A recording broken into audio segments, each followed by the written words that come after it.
దిక్కున 9 మూరాల తోక చుక్క ఒకటి పుడుతుందయ్యా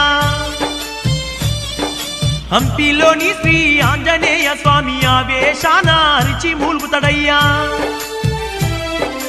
తెర మీద బొమ్మలు రాజ్యమేలేనయ్య తెలివిలేనోళ్ళే రాజులైతారయ్యా రాయదుర్గములోన రామచిలుక ఒకటి వీర ధర్మాలెన్నో బోధిస్తుందయ్యా పాతాల గంగలో నీళ్లు ఎండిపోగా తాడి పత్రుల మేక మాట్లాడుతుందయ్యా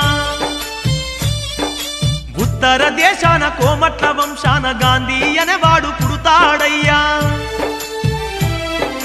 కృష్ణా నది పొంగి కనక దుర్గమ్మ ముక్కు పోగును తాకుతుందయ్యా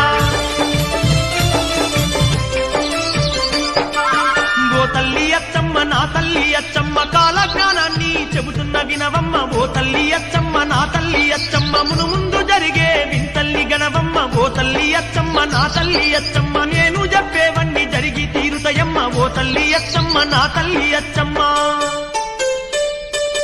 కలియుగము 5000 ఏళ్ళైనాక ధర్మము నాశనమైపోతుందమ్మా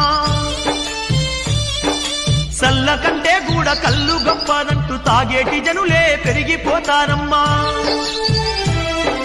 దేవుడే లేడాను నాస్తికవాదులు దేశ దేశాన ఎక్కువైతారమ్మా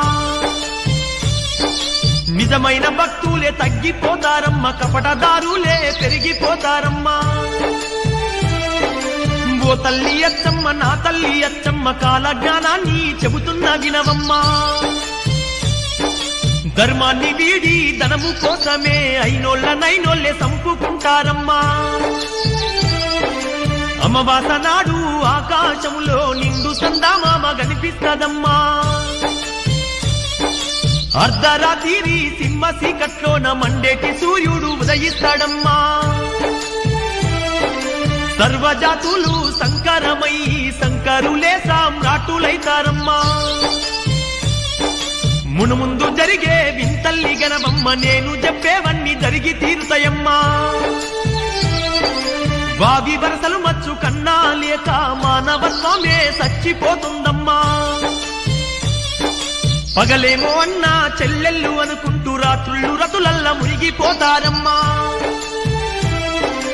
అతి తిండి అతి నిద్ర వల్ల ఈ జనులు విపరీత వ్యాధులతో బాధపడతారమ్మా